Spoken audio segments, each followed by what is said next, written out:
Quelque part sur la frontière du Rhin, à la fin du 1er siècle, la veille du départ d'une cohorte pour le champ de bataille, une coupe d'argile circula silencieusement le long d'une longue table.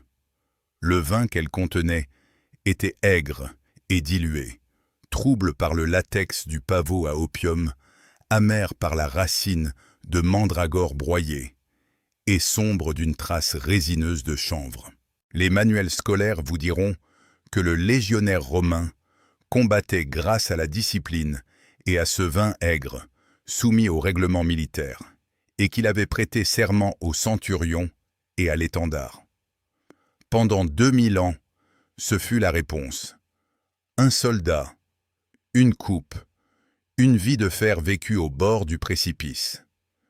Puis l'archéobotanique et l'ADN ancien ont rouvert le débat. Presque tous les éléments du récit scolaire se sont effondrés. La boisson n'était pas celle qu'on nous avait décrite. Les hommes n'étaient pas ceux qu'on nous avait décrits. Et leurs descendants vivent encore aujourd'hui en Italie. Pour comprendre ce que les découvertes modernes ont remis en question, il faut d'abord comprendre ce qu'elles remettaient en cause. Et cela implique de revenir aux archives mêmes des champs de bataille. L'histoire militaire, documentée d'une armée dont la réputation était, selon les critères de la Méditerranée antique, statistiquement impossible. Elle était sans doute à votre J.C., près du confluent de l'Arc et du Rhône, en Gaule méridionale, une force d'environ 32 000 légionnaires romains, commandée par Caius Marius, affronta les Teutons et les Ambrones. Les forces germaniques comptaient, selon les estimations antiques les plus basses, plus de 100 000 combattants. L'engagement qui s'ensuivit ne fut pas une action défensive de maintien. Ce fut une offensive d'encerclement menée par les Romains, qui brisa les lignes germaniques et mit fin à leur migration en un seul après-midi. Mathématiquement, les légions n'auraient pas dû être capables d'un tel exploit. Aquae Sextiae n'était pas un cas isolé. Le scénario se répéta. À Vercellae l'année suivante, à Alésia en 52, à Véran. J.C. à Idistaviso sous Germanicus en 16 après. J.C. Le rôle des légionnaires fut identique. Il s'agissait de l'infanterie lourde déployée en ligne disciplinée. Ces soldats qui encaissaient le premier choc d'un engagement et brisaient les formations ennemies par un massacre soutenu au corps à corps. Ils parcouraient 32 km en 5 heures avec un équipement de 27 kg, puis construisaient un camp fortifié avant la tombée de la nuit et recommençaient le lendemain pendant des semaines. Ils combattaient des forces numériquement supérieures avec des taux de réussite documentés qu'aucune autre armée médiévale n'a égalés. Et les hommes qui les commandaient, les officiers supérieurs et les commandants de l'époque impériale, vivaient jusqu'à un âge que la démographie de l'époque rendait presque inexplicable. Marius vécut jusqu'à plus de 70 ans, Sylla jusqu'à plus de 60, Auguste jusqu'à 75 ans, Tibère jusqu'à 77 ans, Vespasien jusqu'à 69 ans et Trajan jusqu'à 63 ans. L'espérance de vie moyenne d'un homme qui atteignait l'âge de 20 ans au début de l'Empire était de 48 ans. Les hauts responsables militaires et politiques romains vivaient donc 20 ans, voire plus, au-delà de la moyenne démographique. Et ils agissaient ainsi sous la pression constante des campagnes et de la gouvernance, dans un environnement saturé de maladies qui s'étendait de l'Atlantique à la Mésopotamie. L'explication officielle se trouvait dans une petite bibliothèque de manuels militaires, l'Epitoma Rei Militaris de Végès, le 6e livre de Polybe sur l'organisation militaire romaine, et les fragments subsistants des anciens règlements d'entraînement républicains. L'image qui se dégageait de ces documents et qui perdure dans l'histoire populaire est celle du légionnaire comme un être discipliné, entraîné sur le champ de Mars, soumis par la cravache du centurion, dont l'endurance et les exploits au combat étaient attribués à la vertu supposée de son entraînement quotidien. Le problème, c'est que les manuels n'expliquaient pas la chimie de ces pratiques. La discipline n'expliquait pas les blessures que les hommes recevaient et sur lesquelles ils continuaient à se battre. Quelque chose leur était administré dans la coupe, quelque chose que les manuels ne mentionnaient pas. Le manuel était le document visible. La question à laquelle les chercheurs modernes se sont attelés ces dernières décennies est: que contenait réellement cette coupe? La plupart des usages de drogue documentés chez les Romains, d'après les sources qui nous sont parvenues, sont d'ordre médical. Or, la pharmacopée médicale et la pharmacopée militaire puisaient dans les mêmes ressources, et ces ressources étaient considérables. L'opium est l'usage le mieux documenté. Le papaver somniferum était cultivé dans tout le bassin méditerranéen durant l'Antiquité. Ces graines étaient donc consommées et pressées pour en extraire l'huile, mais c'est le lait narcotique, extrait des gousses immatures, qui conférait à la plante son rôle crucial dans la médecine antique. Galien, le médecin le plus influent de l'époque impériale, prescrivait chaque soir du vin opiacé à Marc Aurèle, et l'empereur en but une coupe pendant des années sur les conseils de son médecin. Cette pratique culturelle était plus ancienne. Dans l'Odyssée, Hélène glisse ce qui est très probablement de l'opium dans les boissons des héros lors d'un banquet pour les aider à oublier leur chagrin. Les médecins romains savaient que cette drogue soulageait la douleur, induisait le sommeil et était mortelle à forte dose. Ils la prescrivaient en conséquence, et les circuits d'approvisionnement qui alimentaient la pharmacopée médicale approvisionnaient également l'armée. L'usage du cannabis est apparu plus récemment. Le cannabis sativa était cultivé à l'échelle industrielle dans tout l'Empire pour la fabrication de cordes, de toiles à voile et de vêtements résistants. Mais la résine de la plante femelle était physiologiquement active, et les Romains le savaient. Un médecin de l'Antiquité a rapporté que ceux qui consommaient des graines de chanvre éprouvaient confusion et sensation de chaleur. La récente fouille du tombeau d'une Romaine décédée en couche, chez qui de la résine de cannabis a été retrouvée, a confirmé que cette résine était administrée par voie interne pour soulager la douleur, et non pas simplement commercialisée comme une fibre. La résine était disponible. Govm, reniflement. La présence de mandragore et de jusquiame est attestée dans la tradition herboriste que la pharmacopée romaine a hérité de la Grèce.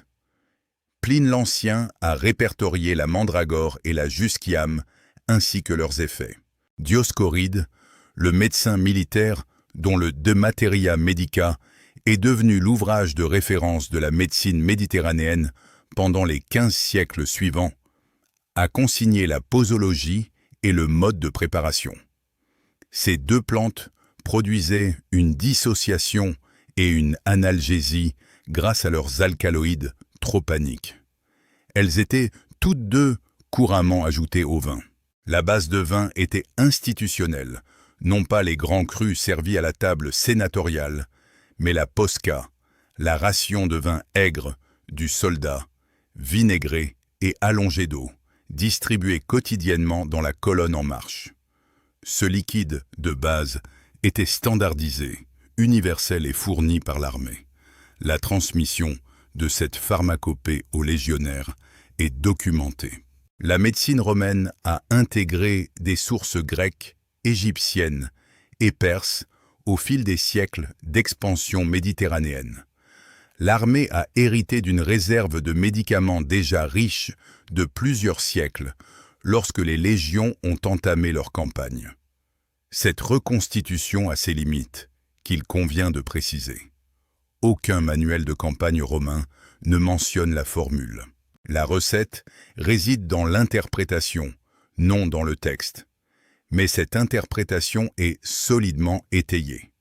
Une boisson combinant une base fermentée, un analgésique opioïde, un cannabinoïde et un dissociatif tropanique aurait produit un profil physiologique spécifique. La toxicologie moderne peut décrire ce profil. L'explication pharmacologique de la préparation reconstituée ne repose pas sur des conjectures. Chacun des principaux ingrédients est étayé par une littérature clinique. Et lorsque les effets documentés sont comparés aux données de combat des légions, la correspondance est frappante. L'opium est l'ingrédient le plus étudié. Les composés actifs du pavot, la morphine et le cannabidiol agissent sur les récepteurs opioïdes mu du système nerveux central. La littérature clinique est abondante et cohérente. À dose significative, l'opium entraîne une élévation mesurable du seuil de douleur, une suppression de la réaction de peur aiguë associée à une blessure anticipée et une dissociation entre la sensation de douleur et la réponse émotionnelle à celle-ci. Dans un contexte de combat prémoderne, à la veille d'un affrontement, les effets pertinents sont spécifiques. Un homme ayant consommé une dose modérée d'opium ressentirait moins de douleur, y réagirait plus lentement et continuerait à combattre une blessure pour laquelle un homme non traité aurait dû interrompre le combat. Le cannabis, quant à lui, agit de manière complémentaire. Ses composés actifs, le tétrahydrocannabinol et le cannabidiol, agissent sur le système endocannabinoïde, un réseau de régulation présent dans tout le corps humain. Le cannabis potentialise l'effet analgésique, supprime la réponse inflammatoire aux lésions tissulaires et induit une légère dissociation. Agissant en synergie avec l'opioïde plutôt qu'en redondance, le cannabinoïde prolonge la durée de l'analgésie et atténue la cascade inflammatoire qui, sans cela, aurait mis hors de combat un soldat blessé en quelques heures. La mandragore et la jusquiame apportent un troisième élément. Les alcaloïdes tropaniques, l'atropine et la scopolamine induisent une vasodilatation, une légère euphorie à dose contrôlée et atténuent les nausées et les tremblements accompagnant le stress aigu. Il s'agit de la même famille chimique que celle impliquée dans les berserkers vikings, produite par un processus culturel différent, mais avec des effets comportementaux similaires. Le posca lui-même contribue à ce profil. L'éthanol dilué à dose modérée produit l'effet anxiolytique bien documenté qui a fait du vin un élément essentiel des rituels d'avant-combat dans la plupart des cultures guerrières. Le vinaigre possède une action antimicrobienne contre les pathogènes présents dans l'eau, capable de décimer des armées avec autant d'efficacité que l'acier. Le faible taux de dysenterie documenté dans l'armée romaine lors des longues campagnes, comparé aux forces affrontées, concorde avec ce constat. La base était hydratante, caloriquement riche et chimiquement protectrice. Le profil combiné des 4 composants, consommé à dose élevée avant l'engagement, produit un type de soldat spécifique, moins sensible à la douleur, moins sujet à la peur aiguë, plus tolérant à la charge physique de la marche quotidienne et mieux protégé contre les infections intestinales qui décimaient les armées prémodernes. L'homme qui en résulte n'est pas une espèce différente. C'est un paysan italien ordinaire dont le corps a été continuellement protégé des conditions qui tuaient ses contemporains. Les résultats des combats corroborent la composition chimique. Les engagements disproportionnés d'Aquae Sextiae et d'Alésia deviennent moins mystérieux lorsque l'on sait que les hommes au front avaient un seuil de douleur élevé et une peur atténuée. Le manuel préconisait la discipline. La coupe produisait des effets plus importants que ceux décrits dans le manuel. L'argument pharmacologique était convaincant. La question suivante était de savoir si des traces matérielles avaient subsisté, prouvant que la préparation avait effectivement été administrée. La preuve est venue du sol. La tombe d'une Romaine décédée en couche, fouillée en Italie centrale et mentionnée dans la littérature archéologique scientifique, contenait de la résine de cannabis récupérée et dont la traçabilité a pu être établie. Cette résine avait été administrée par voie interne, très probablement pour soulager les douleurs de l'accouchement. Cette découverte a confirmé que le cannabinoïde était utilisé cliniquement dans l'industrie pharmaceutique romaine, et non pas simplement commercialisé comme une fibre. L'analyse des résidus, à plus grande échelle, est un phénomène ancien et répandu. Des alcaloïdes de l'opium ont été détectés dans des résidus provenant de récipients à boire et de vases rituels à travers le bassin méditerranéen, dans des contextes allant de l'époque impériale jusqu'à l'âge du bronze. Une statuette de la déesse minoenne, du pavot, à l'expression quasi extatique et coiffée d'un diadème de tête de pavot, a été découverte près d'un vase tubulaire servant à inhaler la fumée d'opium. L'infrastructure de distribution des médicaments en Méditerranée était antérieure à Rome de 1000 ans et a été transmise intacte. L'infrastructure légionnaire de distribution médicale était institutionnalisée. Le valetudinarium, l'hôpital militaire, était présent dans chaque forteresse majeure, de Vindolanda, dans le nord de la Grande-Bretagne, à Doura Europos, sur l'Euphrate. Le plan standard était identique dans tout l'Empire. Les salles étaient organisées pour le triage, la chirurgie et le stockage des produits pharmaceutiques. Des trousses médicales standardisées ont été retrouvées sur des sites tels que Bingen, sur le Rhin, et Rimini, sur l'Adriatique. Elles contenaient des instruments chirurgicaux ainsi que des récipients avec des résidus pharmaceutiques identifiables. L'armée transportait sa pharmacie avec elle. La ration de vin institutionnelle est documentée dans les archives administratives qui nous sont parvenues. Les tablettes de Vindolanda, les papyrus égyptiens et les différents registres d'approvisionnement des légionnaires montrent tous que le posca était distribué par le librarius en quantité mesurée, la distribution quotidienne étant liée au calendrier militaire et au calendrier des campagnes.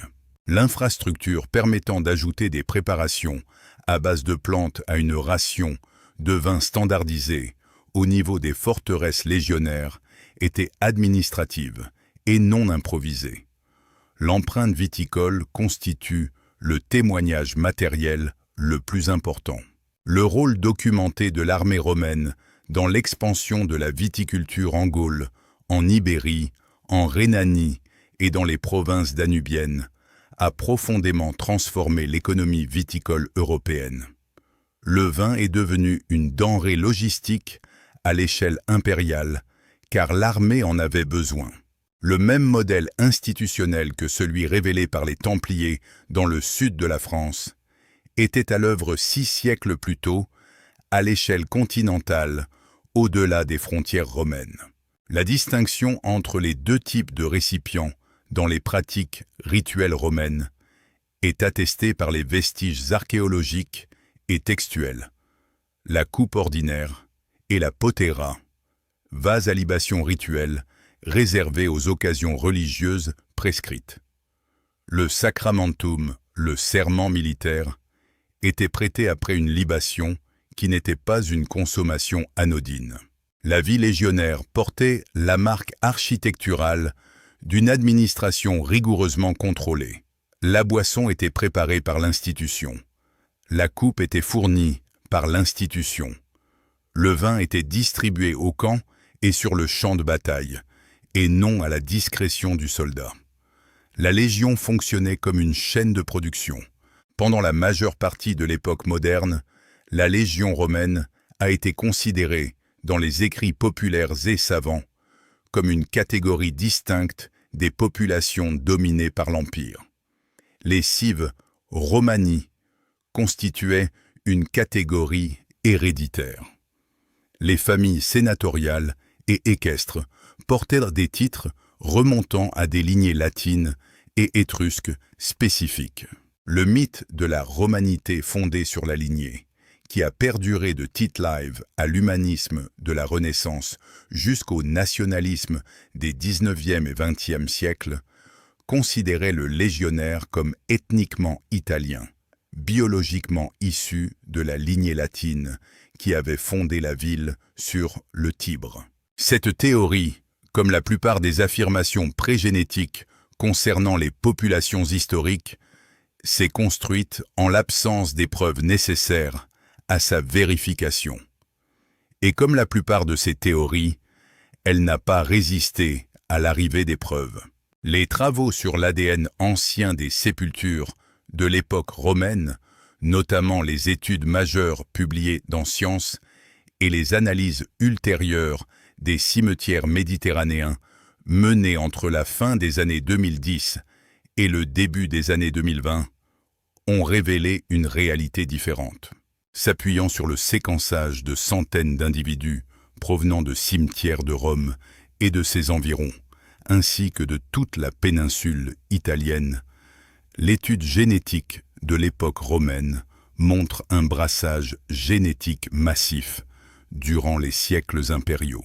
Les populations de l'époque romaine portaient en elles d'importants apports ancestraux venus de toute la Méditerranée et du Proche-Orient, avec des composantes anatoliennes, levantines et nord-africaines, qui se sont intégrées au patrimoine génétique italien tout au long de la République et de l'Empire. Le métissage était réel et documenté. Du point de vue des légionnaires, la situation est similaire. Les légions ne forment pas une organisation italienne fermée. Après la Constitutio Antoniniana de Caracalla en 212 après le Regitanse, tout homme libre de l'Empire était citoyen romain et pouvait s'enrôler dans les légionnaires.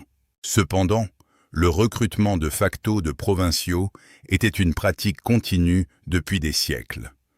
Des unités auxiliaires étaient recrutées en Gaule, en Germanie, en Ibérie, dans les Balkans, en Syrie et en Afrique du Nord, et obtenaient la citoyenneté à leur démobilisation.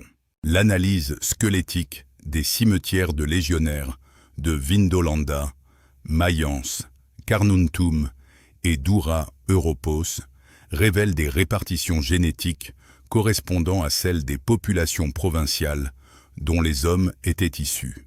Ils ne formaient aucun groupe génétique particulier. Ils ne portaient aucun marqueur indiquant une descendance d'une caste italienne distincte.